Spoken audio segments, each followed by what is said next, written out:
გუშინ ჩვენ შევუერთდით მელიქიშვილის გამზირზე საზმაუს მარშს, სადაც ამ მარშის მიმდინარეობის დროს ჩვენ რაღაც კონკრეტულ ლოკაციებზე, სადაც გქონდა შესაძლებლობა ვანათებდით ლაზერს, ეს ძალიან მართლა იქ პროცესში ადამიანებისთვის იმხელა მუხტის მომტანია ლაზერის გამოჩენა, რომ რაღაცნაირად ეს ამბავი ჩვენს ძალიან ისე გვიხარია.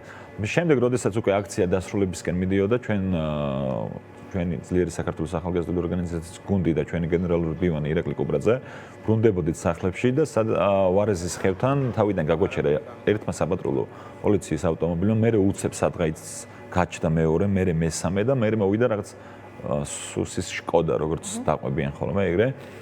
თავიდან ირაკლის საბუთები მოითხოვეს, როდესაც ირაკლი მიეწოდა, მერე უკვე ჩვენც მოგთხოვეს საბუთები, ჩვენც მივეცით და რაღაც ძალიან ისე მოულოდნელად, აი ვიდეოშიც ლაივი ქონდა ჩვენ ჩართული. ორივეს გვეუბნებიან, რომ ეხლა უნდა გადაგიყვანოთ.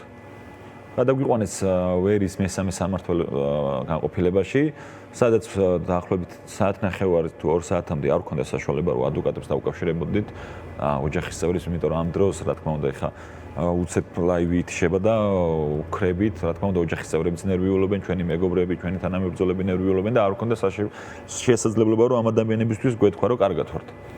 შემდეგ უკვე წამოსვლის დროს გვითხრეს, რომ ბექა დააჯარიმეს 2000 ლარით, ჩვენზე 3-ზე საქმის წარმოება დაიწყო და ლაზერი დაპატიმრებულია. კი ბატონო, აი საქმის წარმოება არის საინტერესო, ხო? აი რა არის რეალურად? შინაარსი ამ დრომდე არ იცით? არ ვიცით, ხო, რაღაცა აი ალბათ ლაზერის გამოყენებაზე საქმის წარმოება ადმინისტრაციული. სასამართლოზეო მოგზანდითო და იქო გაიცნობითო დანარჩენ დეტალებსო ესე გვითხრეს. თავიდან გვითხრეს, რომ რაღაც აი ეს უნდა მოგვეწერა ხელი ერთ-ერთ საბუთზე, სადაც აღწერილი იყო თითქოს ჩვენ უარი განვაცხადეთ ამ ადამიანებთან, პოლიციელებთან ჩვენს იდენტიფიკაციაზე უარი და მე რა თქმა უნდა არ მოვაწარე ამას ხელი, იმიტომ რომ ჩვენ ვიდეოშიც აშკარად ჩანს, რომ როდესაც პირადობის დამადასტურებელი საბუთები მოგთხოვეს წინააღმდეგობის გარეშე მივაწოდეთ ამ ადამიანებს ეს რომ დაედგინებათ ჩვენი პიროვნება დაედგინათ ვინ ვიყავით და არ გაუჭირდათ ისედაც წინასწარ იცოდნენ რა თქმა უნდა ეს ახლა უცებ ესე 4 საპატრულო ეკიპაჟი და რაღაცა შკოდა არ ჩდება ხო რაღაცა ჩასაფრება იყო ოპერაცია რომელსაც სურდა რომ ლაზერის ამბავი გაენაიტრელებია ზოგადად ხელისუფლება ცდილობს ყველა ის კომპონენტი თუ ელემენტი რაც ახლა პროტესტს აძლიერებს და მუხწმატებს ეს ელემენტები გამოაცალოს პროტესტს მაგრამ ალბათ ვერ ხვდებია რომ აქ თავარი ელემენტი ადამიანები არიან და ადამიანები რომლებიც ახლა ამ ერთობით საპროტესტო მოძრაობა რომელიც უკვე მე-100 დღეა რუსთაველს კეტავს და იბრძვის ჩვენი ქვეყნის ევროპული მომავლისთვის და ამ ადამიანების, რა ვიცი, დამარცხება ნებისმიერი მეთოდით. ეხლა ჩვენს წინააღმდეგ უკვე თითქმის ყველა ბერკეტი გამოიყენეს, ხო? ეს იყო ტიტუშკების დახვედრა, ჯარიმები, ეხლა უკვე დაკავებაც იყო, ლაზერის ჩამორთმევა იყო, მაგრამ რავი, არ მოქმედეს პირიქით, გვაძლიერებს, მეტ მოტივაციას გვაძლევს, რომ ვიბრძოლოთ, რადგან წმონდებით, რომ მსგავსი მეთოდებით, როდესაც გებრძვის რუსული რეჟიმი, ხვდები, რომ სწორ მხარეს ხარ, სწორ იდეას ემსახურები და რა თქმა უნდა, ჯერ კიდევ ჩვენ მორალური პასუხისმგებლობა გვაქვს იმ ადამიანების მიმართ, ვინც ახლა ციხეში არიან. რუსულ რეჟიმს ეს ადამიანები ყავს ტყვეობაში და ამ ადამიანების გამო არ უნდა გავჩერდეთ მხოლოდ და მხოლოდ. რა სიტყვით, აი რაღაცნაირად აი მცდელობაზე ერთი მხრივ ქართული ოცნება რაღაცნაირად ისე პოზიციონირებს, რომ თითქოს არც აინტერესებს და არც იმჩნევს რა ხდება რუსთაველის გამზირზე და მეორე მხრივ რაღაც აი ძალიან პრიმიტიული ქმედებებით ცდილობს, რომ აი რამე თუ ხდება, თუნდაც აი მათი შეფასებით არაფერი, ისიც გაქრეს იქიდან. ხო, აი რატო როგორ ფიქრობთ?